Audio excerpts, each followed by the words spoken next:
Well, it's a Thursday edition of the Rob Staton Show, SeahawksDraftBlog.com. It's all brought to you by Superior Linen Service. Family owned and operated since 1926. They provide the highest quality of products and services in the greater Puget Sound area. Get a free quote today at suplinen.com or give them a call at 253-383-2636. You can check out Rob's work at SeahawksDraftBlog.com. And, of course, check him out on YouTube and Twitter. Just search Rob Staton. We are inside the Puck Sports Studios, built by Limbeck Lumber, family owned and serving the Northwest since 1930. Summer and deck season is here. Summer and deck season? Summer deck and fence season is here. How about I spit that out properly? Give them a call, Limbeck Lumber, 206-782-3487, or visit them online at limbecklumber.com. I feel for you, Rob. I was pulling for you. England, I thought you guys had it. Yeah, so that was an interesting 24 hours after we last spoke, because you and many others inspired me to spend the next sort of 10 hours trying to find any way possible to get to Berlin. I gave up around midnight and decided there was no way of getting there. Like, I tried everything, like flying to Norway and then to Germany, and flying to Spain and then to Germany. It wasn't going to happen. And then just before I went to bed I was really angry, so I couldn't sleep. And then just before I went to bed, I thought I'll have one last look. And British Airways had decided to help out the England fans who couldn't get there by laying on 4 extra flights. I was on at the exact time that they hit the internet and managed to get a flight over there. It was an experience of a lifetime, Puck, to go and do that. But they didn't bloody win. And that's the thing. So there we go. Do you regret going? No, I don't regret going. It's a fantastic experience to go. Like, Berlin's an amazing city, and it was great to be there. And it's unlike anything else. Like, following England in the football, or the soccer as you would call it, is an experience unlike anything else. Like, it brings the whole country together. It doesn't matter what your political background is, what team you support in England, everybody comes together. It was like being, the hour and a half before the game was like being at a wedding with 60,000 people. It was just a party. And then I was kind of like stood there thinking, let's just sod the game. Let's just do this instead. Like, let's not bother having the game. Let's just call it a tie. But then the game kicked off, and England, in fairness, were pretty awful, and the rest is history. You know what? I always think about this a lot, and people have asked me, or with other people that have gone to the game, say, hey, if you could do it all over again, going back to the Seahawks and Patriots Super Bowl. I mean, I don't know if you remember this, but the money was obscene. I was offered $5,000 for my ticket. Now, I paid, me and my buddy won the lottery, or he won the lottery for season ticket holders. So we paid face value, and I think face value was $850, something like that. So, I mean, we turn around, we bought it for $850, could sell it for $5,000. Obviously we didn't, but we always talk about, looking back on it, should we have done it? And the obvious answer is, well, yes. But I do kind of, God, it was such heartbreak, but like, you watch something like up close and personal. I can remember just every last single second, like minute, that end of that game. So I would have sold them. I think, knowing how it ended, I wish I would have sold the damn things. Yeah. Do you know what? Somebody said to me when I was humming and hawing about whether to go, and they said, life's about experiences, and it doesn't really matter whether they'd won or lost on last Sunday. It was just about being there. And, it's funny you talking about that Super Bowl. I don't think it ever, I mean, look, it's a pretty obvious thing to say. Everybody would have felt the same. I've never felt as unbelievably shell-shocked after a game as that, because you just feel like it's right in the palm of your hands. That's the nature of, American football. There's nothing in a game of soccer that has you that close to victory and then it's snatched away. Like, being on the 1 yard line and then it's over and you've lost, is the flip from this is so close you can smell it to despair is sudden and dramatic. And yet I still, from, like, if I was in your shoes, I'd probably think, I suppose it's easy for me to say sat here in the UK, But to see the Seahawks in the Super Bowl would be such an experience that even in that crushing, horrible moment, I guess you saw history made, just not in the way that any of us wanted to see it. And then it's on repeat every time you talk about Super Bowl failures.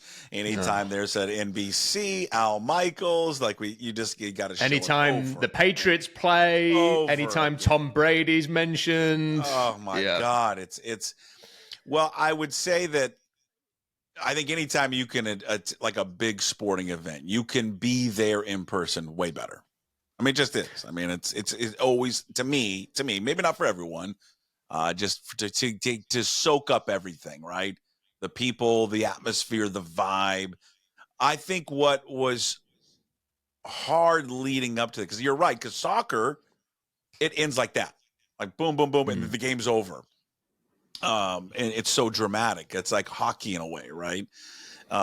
There isn't that build up to the 1 yard line like you had mentioned. And I think what was hard thinking back to that day, and I think for a lot of Seahawks fans, was as they crept closer, you're thinking dynasty. You know, they're gonna win back to back. They're young, and they're gonna do something that no one has ever done before. I mean, that's where my mind went right away. Was they're gonna win 3 in a row, and really cement themselves as one of the greatest dynasties in the history of the sport. Do you know, because I'm pretty sure that people do not want to hear us dissect. I know. We'll promise we'll move on. But what I would say about it, what I was thinking was, like, for the first thing I was thinking was, come on, there's got to be a drive in these guys, because once they'd taken the lead with a Doug Baldwin touchdown, or not taken the lead, but extended their lead, they couldn't get anything going, and you thought there's got to be a drive in them here. I mean, this is how the Seahawks play. And then when Curse pulled that catch in, it was, I think the fact that it was that catch as well. Like, if it was a more methodical, slow, like 10 yards here, 8 yards, 6 yards, you know, when they got down the field, you're kind of like on the edge of your seat. But because it was like one explosive play, it's a miraculous play. You're thinking of the helmet catch. The commentators are going, it's happening again for the Patriots. It's another helmet catch. And then you're just thinking, all they've got to do is, like, you know, they've got Marshawn Lynch and then it was just snatched away and snatched away because I don't think any of us could understand. We're going over old ground, but no one could understand the type of throw that they went for. I never had any issue with throwing the ball in that situation. It was the type of throw. Just do something that's a little bit more high percentage. You know, get him on the run, throw it away if it's not there. You know, that kind of thing, or just run the damn thing and just use your timeouts or whatever. But we relive it all the time, don't we? It's the beauty of sports, and I think fans are the same way as players and coaches. Is that you always remember the losses more than you'll remember the wins. Always. You do. I think I think this. You kind of the momentary joy, and then you sort of bask in it, and you're just very content for the next few days. Whereas a loss can really linger. And now the loss on Sunday didn't linger because there was no interception on the 1 yard line in the England-Spain game. It was Spain were miles better. And I remember leaving the stadium with all like 60,000 England fans, and we were all kind of like, well, Spain deserved it. 3 years ago, England lost the final of the same competition on a penalty shootout, and I didn't speak for 2 weeks. Like, it was just, I was in mourning. Like, I'm not even exaggerating. Like, we went on a family holiday. That's hard. And with my wife's family, and I just didn't talk to anybody. Like, I just didn't want, I was just like, just leave me alone. And it was a bit like that when the Seahawks lost that Super Bowl. It was just for a good 2 weeks, I could not accept what had happened. It was too much. And it speaks to, I think, there are certain sports fans, and I would classify, that are just mental, that just cannot accept when certain things happen. And I'd put myself in that category, and it does ruin your life a little bit for a short period. Yeah, that's sports. That's the beauty of it. The highs and lows of sports. The next time we do this, a week from today, we will be talking about the first day of Seahawks training camp. Now, you have illustrated how excited you are about this new Mike Macdonald era. I want you to go back. When's the last time you've been this excited about a start of a Seahawks training camp? That would be 2013. Really? That long ago? Yeah. Wow. Because the 2013 felt like this is blossoming into something. There's a reason to be excited. Once they'd won the Super Bowl, I expected the Seahawks to be good. And then off the back of like the few years after that initial Super Bowl, things just changed. Like before 2013, there were like interesting late round picks that were emerging, and like the journalists would go, "This guy looks good," or the coaches would talk, and all of a sudden that just seemed to stop. Like the late round picks they weren't getting as much buzz. There was only like Chris Carson and like one or two others who were getting that buzz. That all kind of ended, and then as the years went by and things started to get increasingly stale, in my opinion, and I went there, I think a lot sooner than a lot of fans, that I just thought, I don't think they're ever going to get back with this regime. I think it needs shaking up a little bit.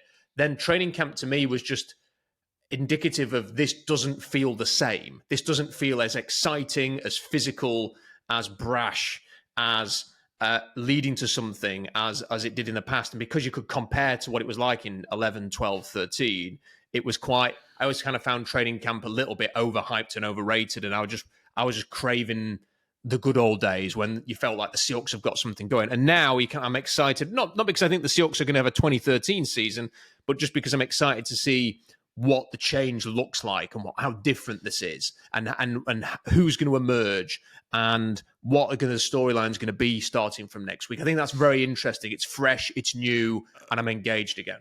So I'm going to ask you what excites you the most about Mike Macdonald. What perhaps I don't know if worries, but concerns you would have with him. I'll just give you mine. I mean, and I think we've talked about this many times. I think this it's a strategy, but it is a strategy. I think the level of deception that he has brought to the defensive side of the ball that we normally see on the offensive side of things, the pre-snap movement, we see that's Kyle Shanahan's bread and butter. He is doing a lot of window dressing, shifting guys and moving guys. He wants your eyes moving different directions, but he's going to run a very simple counter play, but it's going to look like nothing you've ever seen before. It's interesting. It has crossed so many different platforms. I'm not sure if you saw this. Do you know who Dan Hurley is, by any chance? Dan Hurley's the basketball coach at UConn men's basketball team. Oh well, he nearly joined the Lakers. Yeah, he got the Lakers job. He almost got the Lakers job. Exactly right. Yeah. I'm bringing this up because Dan Hurley said he had looked at Kyle Shanahan film before the basketball season. And you're like, well, why would you be looking at football film? But he did so because he incorporated how much their movement and shifts and all that window dressing, he incorporated into his basketball set plays. We're going to show a bunch of different stuff, but we're really just going to run a high ball screen or a pick and roll. But we're going to dress it up that it looks so different. And so I'm intrigued how Mike Macdonald will do that defensively. What is he going to show teams? All these different looks and trying to confuse the quarterback and the offense. But at the end of the day, it's base coverage. But they don't know that right away. So that excites me. I think the youth excites me. I agree. I think it needed a different infusion of some youthfulness. But I also think, because actually you can probably make an argument that Carroll is a little bit more youthful than Mike Macdonald. Mike Macdonald's kind of an old school guy. Oh, yeah. I think the Seahawks needed a level of discipline. And I think that discipline was lost. You've mentioned that before. Here's what worries me a little bit. First-time coach. And I call in defensive plays. Is he biting off too much? And because you've got to be a CEO of the team. And I wonder how long he will call plays. Maybe he's good at it, but I think when you start calling plays, you can start missing some other things. And you just don't see a lot of guys who are head coaches who are also the defensive coordinator. So it's a small worry. But I guess the worry is I just don't know how he is as a head coach because he's never done it before. That resonates what you're saying there. I think my concern is you don't really know how you are going to be a head as a main leader until you're in there. And he is not an effervescent personality. You know, I think you only had to kind of listen to Sean McVay to know this guy is not going to have any problem whatsoever communicating, leading, getting his message across, getting buy-in. Now, I'm not suggesting for a second that Mike Macdonald is not going to do any of those things. I just don't know. And I don't think we know enough about him yet. And the one thing is when you have a coach for such a long time as the Seahawks had, like Carroll was almost bigger than the team when he was the head coach, that the players will, it's just human nature for them to compare the old regime to the new one. And that might be a good thing. They might go, wow, this is far more complex, interesting, engaging, technical. This is going to help us win games. Fantastic. This is just what we needed. Or they might go, oh, God, you remember when Pete was here and all of this? And you just don't know. Well, if the meetings are a bit more boring than they used to be. I missed the basketball hoop. Exactly. Like it might just be, Pete used to get us in on a day like this and we'd be doing this, that, and the other. And, Mike Macdonald comes in and he talks for 2 hours. I don't know. Like you just don't know how they're going to respond to those things. But that's just me and you are picking things that, well, that could be a slight worry because we're just discussing things. It doesn't mean that I'm like massively worried about that or that I think it's going to be a problem or that I have any kind of insider knowledge. Just Mike Macdonald might be a brilliant public speaker in the meeting room and might have all of the answers in that regard. I'm just saying that would be, I suppose, a slight concern. And then with the positives, it's just exactly what you said.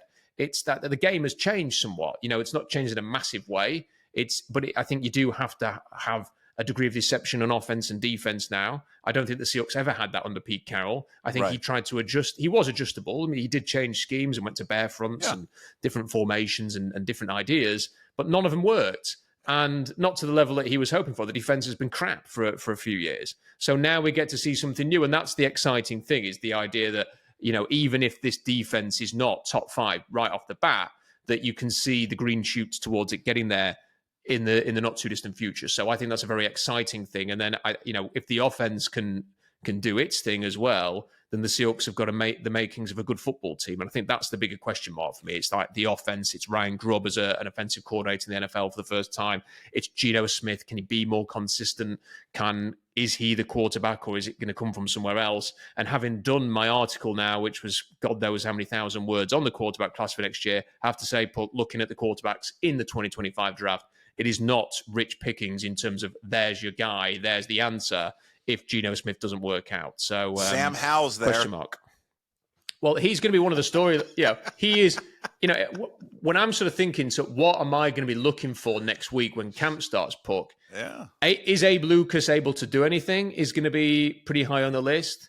Are the linebackers healthy and are they out there and can they stay healthy? What's the cornerback situation? Who's starting or who's looking like the starter? How are they going to use Devin Witherspoon? And then it's how does Sam Howell look? Because I'm not expecting Sam Howell's not going to beat out Geno Smith. All of the jungle drums are pointing towards Geno Smith being the starter. But is there a positive review for Sam Howell so that we can develop some intrigue for the future? So that if the season starts and doesn't go well, will Sam Howell come in? Or even if they just want to move on from Geno Smith, are they talking up Howell in a way that makes you think 2025 he could be the answer if needed? Yeah, that's fair. Yeah, I think all those things are on the table because of the class next season, and just you gave up draft capital to acquire him, and you've shown just an interest in him, and I think that's the thing. That's the beauty of football, though, is everybody gets in love with the backup quarterback. Everybody loves the backup quarterback. Everybody, you'll see it if he has a good game or a good series in one of these preseason games. I mean, it will start. The people are like, oh man, I just look at Sam Howell. Look at how he operates. Look how he gets the ball out so fast. Look at his. I mean, it just. I know what it's going to happen, especially if he plays well. But yeah, I mean, I think the injury situation. How they. Abe Lucas, to me, you're right, is kind of number one on that list. How is he going to? Is he healthy? I mean, that's the number one question mark. The linebackers, we've talked about this all offseason. I mean, I just think that their linebacker situation has the potential to be a real mess because those guys haven't done anything. But I think here's the thing: when you look at the division they're in, just getting back to the expectations for Macdonald, The last several years, under Pete Carroll and Clint Hurt and all these other defensive minds that they've had, they have just not been able to solve the 49ers and the Rams offensively. And before they can start thinking about getting back to the Super Bowl, they've got to get through the division. They've got to win the division. That's their goal. And then they can move on. And right now you've got two of the best offensive masterminds in the league sitting in your own division. And I can't wait to watch Mike Macdonald try and, play chess with these guys and see what moves he's going to make to counter whatever offensive moves they've got for him. Can I ask you a question? Do you take any comfort or greater degree of confidence from the Brandon Ayuk situation, which is just flirting with could be a distraction in camp for the Niners, could be a bit of drama, especially because I think Ricky Pearsall, the guy they drafted in the first round, has picked up an injury. No, because I think Ayuk is just, in fact, we recorded earlier with Garofolo, and it's coming out a little bit later today, and we talked about the Ayuk situation at great length. I think Ayuk is just stealing a playbook out of Deebo Samuel. He's not going to go anywhere. They're not going to trade him. They're going to do anything. I mean, I guess the situation would he be a distraction? Is it a hold in or a hold out? Maybe, perhaps there could be a little something there. I don't think he's going anywhere. I think he saw how Deebo used it to say, "Oh, I want to be traded," and then obviously they were like, "Well, we're not going to move you." I don't think they'll move him. So you think I don't think it'll be that big of a distraction. Do you think is the sort of the word on the street then that he will be paid? Yes. Because that's the other thing that's quite interesting, because they're already paying, guys big money, and I would have thought the Ricky Pearsall draft pick was with an eye to getting cheaper at that position, and if you then pay Ayuk in the most expensive receiver market imaginable, he's going to expect the ball. You're going to have to justify getting the ball to him a lot. What does that mean for your other targets? I guess that Deebo Samuel is probably not for long in Santa Clara. That's what Garofolo thinks. The word out of there is that Pearsall is the replacement for Deebo. Ah, interesting. So that's what that he would be the guy that would fill the Deebo Samuel role. So, but because you're right, they've got, and their window, I don't know what their window is, but their window is shrinking because they're going to find themselves not unlike the Seahawks found themselves in. I mean, it's all great now when you don't have to pay the quarterback. And you can pay everybody else. And you get, they're paying this guy $940,000. Bobby Bonilla, you probably don't know who Bobby Bonilla is. Maybe you do. He a longtime baseball player. Great name. Yeah, great name. He had he basically got a lifetime contract, a deal from the New York Mets. Bobby Bonilla hasn't played in God knows how long, 20 years, I think. The Mets are still paying him this contract. He's getting paid $1 million a year. They spread it out. Wow. So this guy who hasn't played in like 20 years, Bobby Bonilla, is making more money than Brock Purdy. Who's that guy's agent? Yeah, right. So, but they're gonna next year. He's gonna be in line to sit here and make all this crazy money that these quarterbacks make, and he's gonna make it. That's the thing. Like whether people think he deserves to be paid that money doesn't matter, right? Because there's a lot of people that don't think Jordan Love should get the money, but Jordan Love's going to get paid. Brock Purdy's going to get paid, and short of an epic collapse this year, which would be very amusing to see because he plays for the Niners. But he's probably going to get paid. I think their window is really this year. I know that sounds quite restricted because obviously Nick Bosa is not going anywhere and Shanahan, but the Purdy contract, the aging of the left tackle, the linebackers, the tight end, the running back who they've just paid, all of Deebo Samuel, you do not see teams just go on and on and on. This Niners run has already, if anything, has been extended way beyond reason.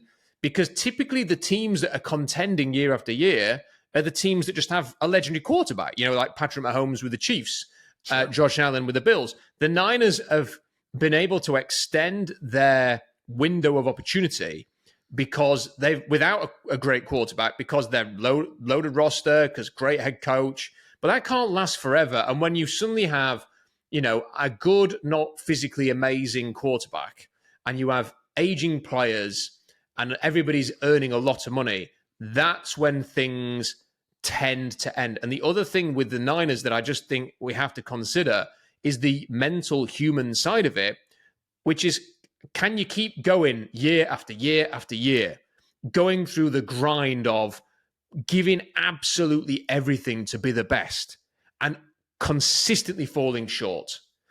Having that heartbreak. There's players on this team that will have lost, a couple of Super Bowls now. Can you go back to the well year after year? Do you still have that fire in you to go and do it again?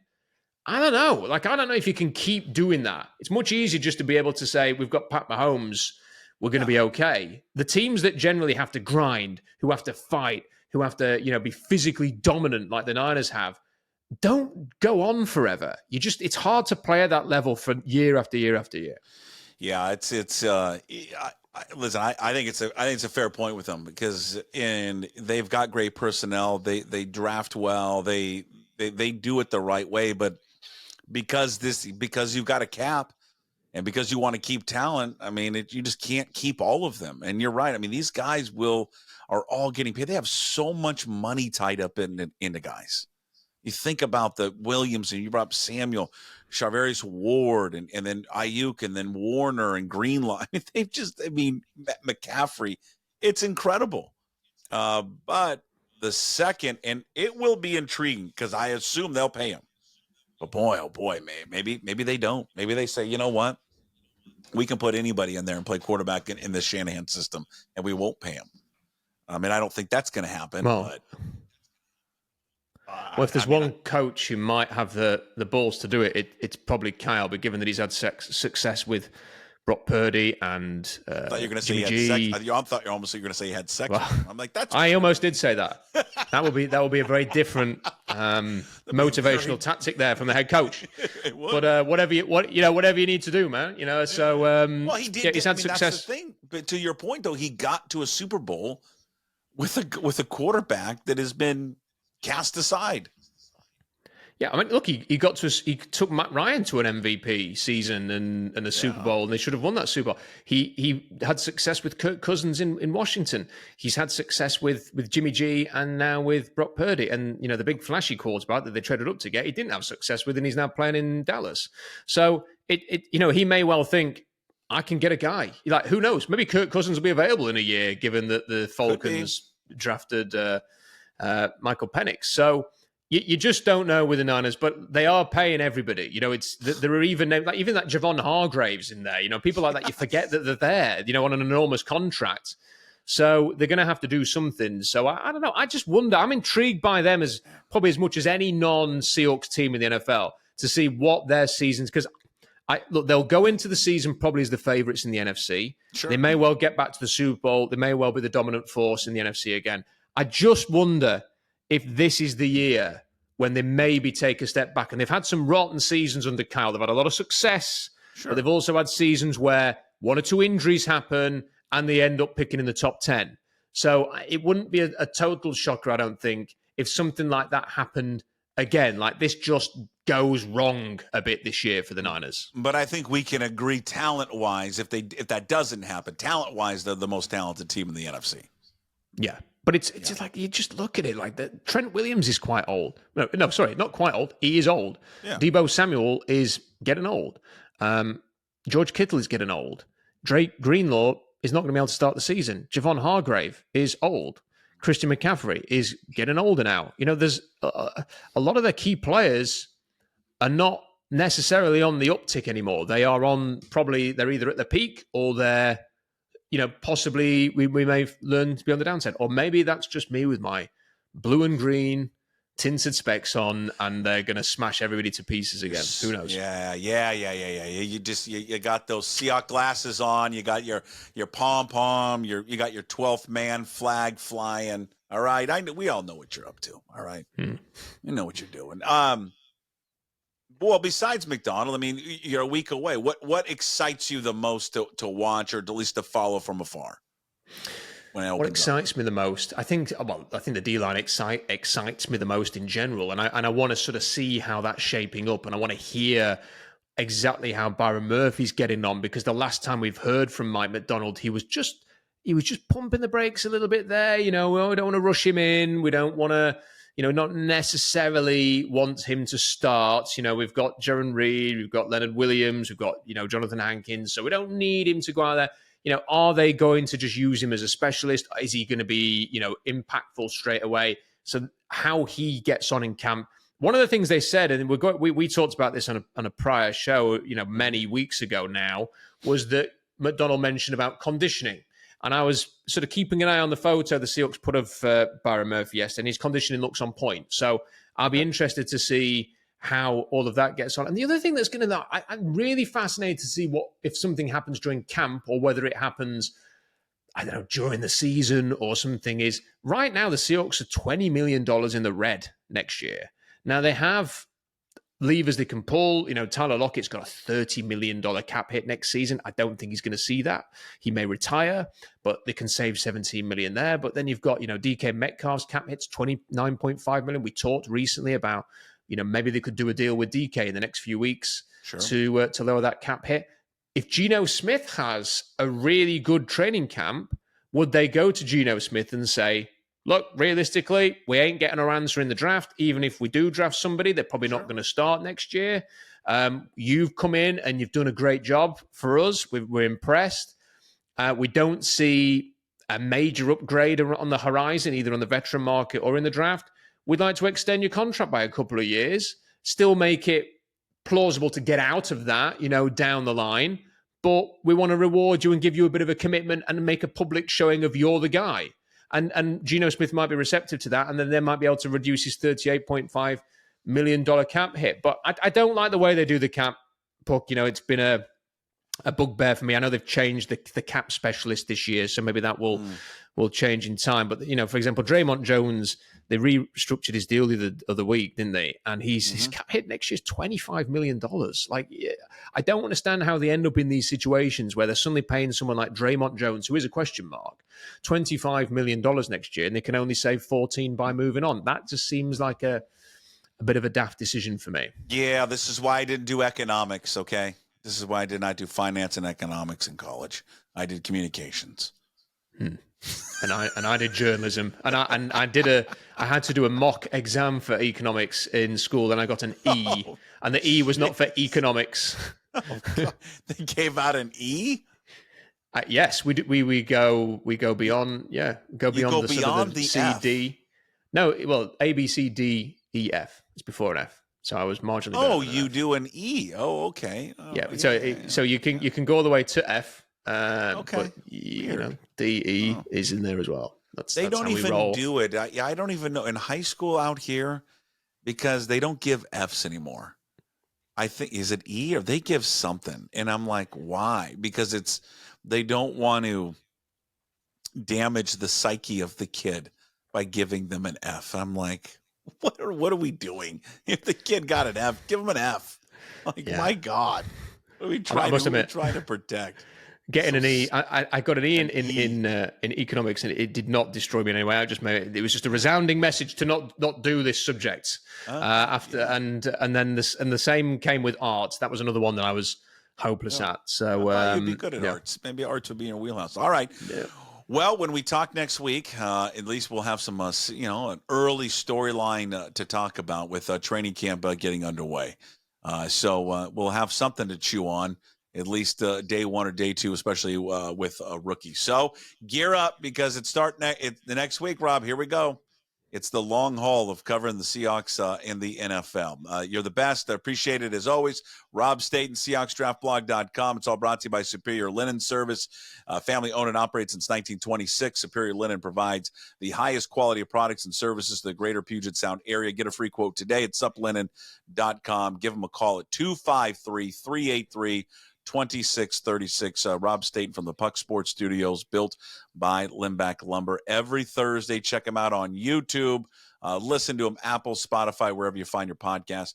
Plug the website. You got any new content going up there right now? I want to plug something else. I want to plug the Daily Puck Drop with Jim, because last week I was driving to the airport at midnight and having not slept at all, and the 3-hour drive to London, stuck that on and listened to Friday's episode, and I've got a couple to catch up on, and I'm going to Austria with work on Saturday. I have to do the same drive at midnight to London, 3 hours. So an hour of that will be taken catching up with the with yourself and Jim, and I'm thoroughly enjoying that. So I would plug that, and everybody go and check that out. He's great. He's great to have back in the. It's a retirement phase for him. So we do Mondays, Wednesdays, and Fridays because I don't think he wants to commit full time to it because he's enjoying himself too much in his retirement, and that's okay. Well, you can catch all those things again: YouTube, Apple, Spotify, wherever you find your podcasts, and of course, this show, the Rob Staton Show, brought to you by Superior Linen, and check out all the content up there at pucksports.com. We'll talk to you next week. Thanks, Rob. Thanks, man. Thank you.